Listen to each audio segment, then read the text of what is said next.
Do you feel like this is enough to get you ready for New York? Yeah, I'm a Midwest guy. I'm a Pittsburgh guy, so I'm used to this stuff. What stands out about Malik Nabers?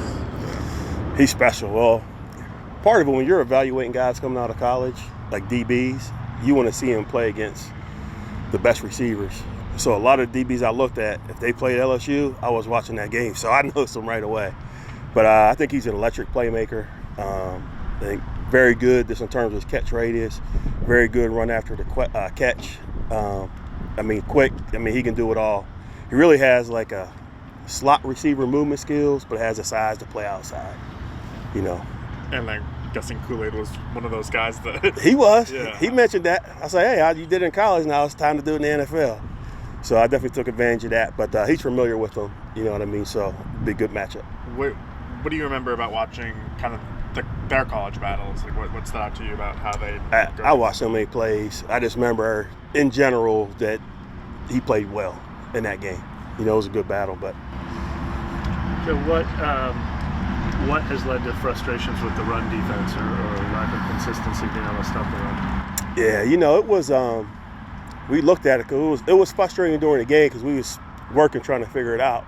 And trust me, I was calling everything we had. This in terms of trying to stop the run, but when you really look at it, it comes down to being assignment sound. We have to have better gap control. We have to have better discipline in our run fits. We have to tackle better. But that's what it really was. Because they had 2 explosive runs.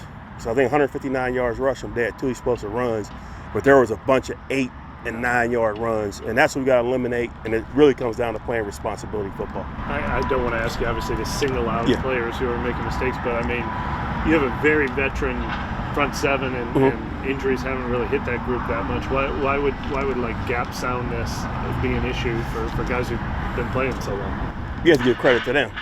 Really schematically, what they were doing in the run game kind of changed. They really played us differently in the run game and the pass game in terms of what we were expecting.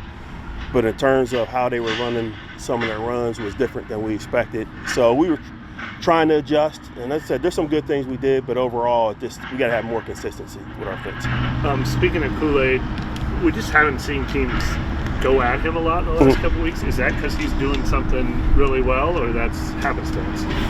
No, I felt like this game was good. This pass game was good for, the back end, because we knew it was a challenge going in, just in terms of the skilled players they had.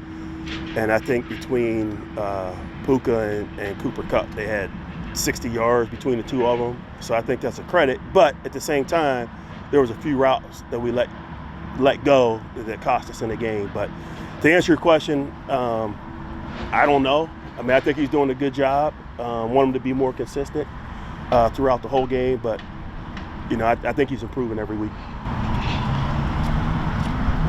What did you see on the 140 plus yard reception to Demarcus Robinson over in the backfield? I know it was right after Tyron came out, if I remember correctly. Just relaxed a little bit at the top of the route, because 2 plays before I showed him. I said, you got the same route 2 plays before and you played it perfect.